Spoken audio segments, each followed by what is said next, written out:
9 months since the novel coronavirus gripped the entire world. In Nepal, the number of cases has almost reached 78,000 as of this moment, while 498 have lost their lives to the virus.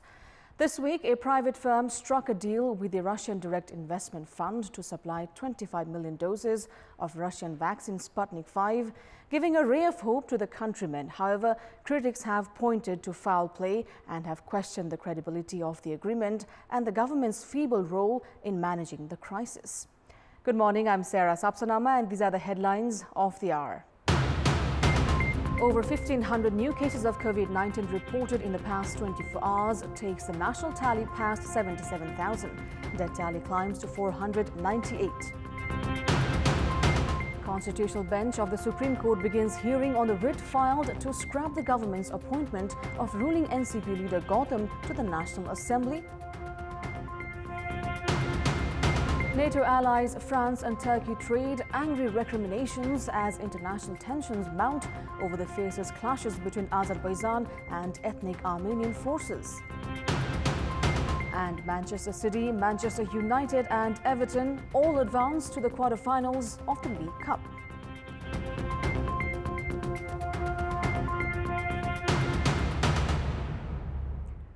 Fifteen 1,559 new cases of COVID-19 were reported in the country in the past 24 hours, taking the coronavirus tally to 77,817.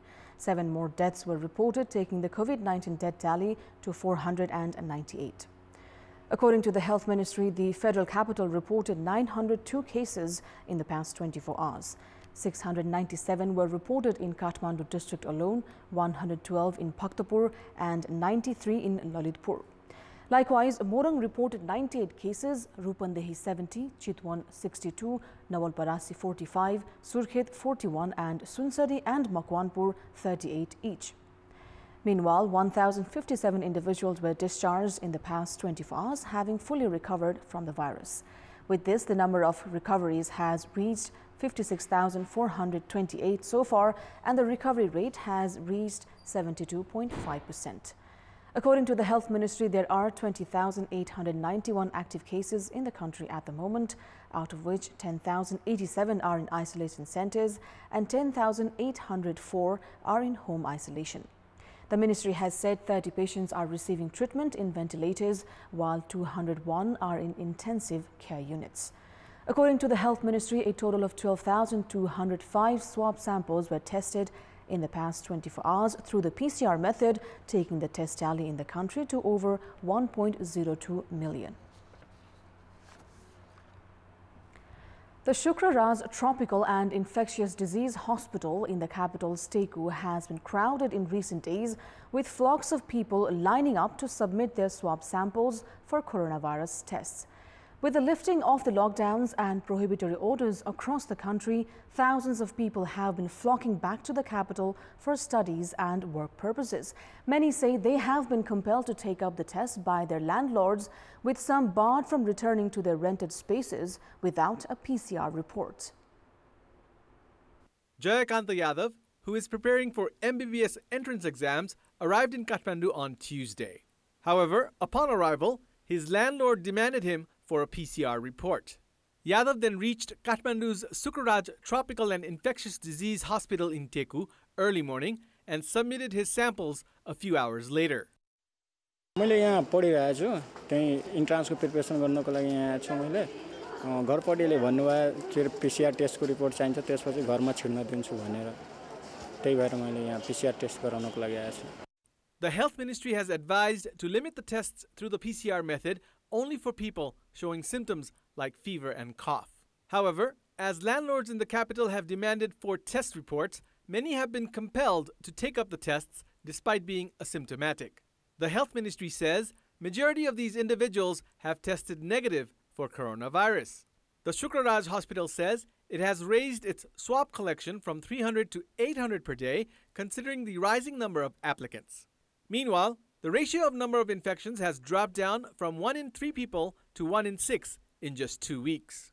Health experts have said it generally takes 5 days from contraction for the virus to show up in swab sample tests, and that there are high chances that the results might differ based on the time of the swab sample extraction even if the person has been infected with the virus.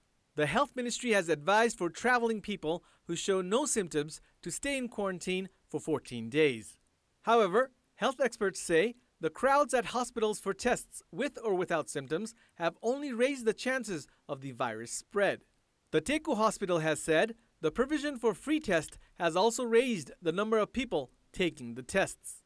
Considering the risk of spread of the virus from within the crowds at hospitals and limited resources, the hospital management has urged the public to avoid flocking for tests and for the landlords to refrain from compelling their tenants for PCR reports. The hearing on the writ filed at the Supreme Court to scrap the government's decision to appoint election-defeated Bamdev Gautam to the National Assembly commenced yesterday at the Constitutional Bench of the Apex Court.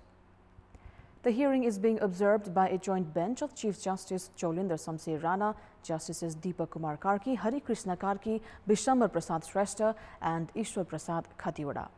During the hearing, petitioners called the government's decision to nominate leader Gautam irrational and added that it was against the public mandate and democratic norms.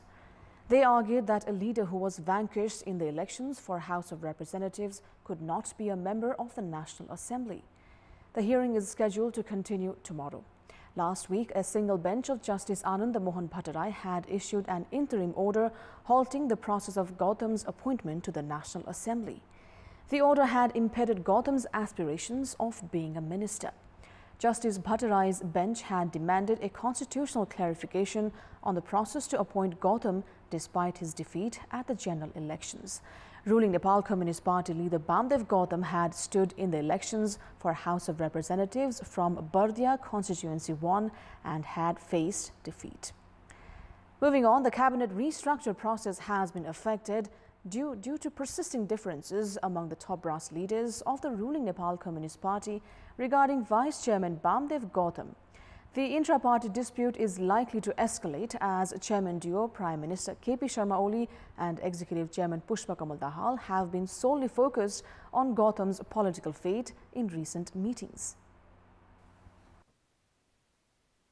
Prime Minister KP Sharma Oli, who was against nominating Vice Chairman Bamdev Gautam as a member for the National Assembly, later agreed in a bid to retain his position. The dispute continued within the ruling Nepal Communist Party as leaders were divided on whether to include leader Gautam in the cabinet. Majority of the leaders, including Executive Chairman Dahal and senior leader duo Jhalanath Khanal and Madhav Kumar Nepal, wanted leader Gautam to be included in the cabinet with second hierarchy.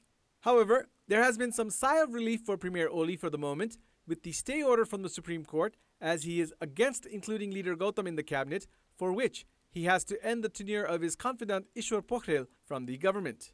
Meanwhile, Executive Chairman Dahal is unlikely to budge from his stance to secure the second hierarchy for Gautam, aiming to weaken Prime Minister Oli in the upcoming General Convention of the party. It has been understood that both the chairman could not produce a concrete consensus on the possible cabinet restructure due to persisting differences between them regarding the fate of leader Gautam, as Executive Chairman Dahal is looking for new faces to replace former CPN Maoist leaders from the cabinet who did not support him when needed. At a time when Prime Minister Oli is facing challenges in managing leader Gautam, the verdict from the Supreme Court is highly awaited to define the possible power dynamics of the ruling Nepal Communist Party. In our Public Voice segment, we had asked the locals in Rukum what their take is on political parties organizing programs without abiding by the health measures to tackle COVID-19 spread. Let's take a look at what they had to say. Public Voice. दलहरुले अहिले आफ्ना कार्यक्रमहरु नगरे के हुन्छ यस्तो कोरोनाको जगजगी भएको बेला कि जनताको सुरक्षा लिएर मात्र यस्ता कार्यक्रमहरु गर्न पर्यो रोग सार्नको लागि मान्छेहरु दौडधुप गरिरहेछन् झन् गाउँबाट शहरमा गरिरहेछन् यस्तो गर्नु भयो नि त पार्टी कमिटी गठन गर्ने प्रवेश गराउने कुरा त वास्तवमा यो राम्रो कुरा हुँदै होइन यो गैर जिम्मेवार कुरा हो सामाजिक दूरी कायम गरेर मास्कको प्रयोग गरेर सेनिटाइजरको प्रयोग गरेर गर्दा राम्रो होला केटाकेटीलाई स्कुलले पढ्न पठाएनन् अनि पार्टीहरुले किन आजभोलि किन आउनु पर्यो गाउँमा अनि कोरोना सकेपछि आयो हुँदैन र आफैले कानुन कार्यान्वयन गर्ने कानुन उल्लङ्घन गर्छन् भने तिनीहरुको विश्वास कसरी गर्ने हामीले पार्टीले कुराहरु सिकाउने ठाउँमा हैन आफैहरुले पनि त्यस्तो नअबुझ जस्तो गरेका छन् भेलाहरु नगर्दा राम्रो हो तर दलहरूको पनि बाध्यता हुन्छन् कसैका अधिवेशनहरू आया छन् कसैका समय सिद्धिनेवाला छ दलै नरहनेवालाहरू पनि छन् अब त्यसले गर्दाखेरि नि मास्क लगाएर यो दूरी सामाजिक दूरी पर राखेर गर्नु पर्थ्यो किन स्कुल बन्द गर्नु पर्यो भेला हुने भए किन गाडी मोटर बन्द गर्नु पर्यो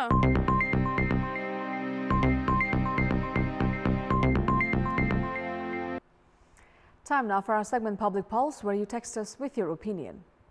Public Pulse. The question is, what is the main reason for large-scale development projects failing to attract foreign investors? Your options are A, immature projects, B, administrative hassles, and C, political problem.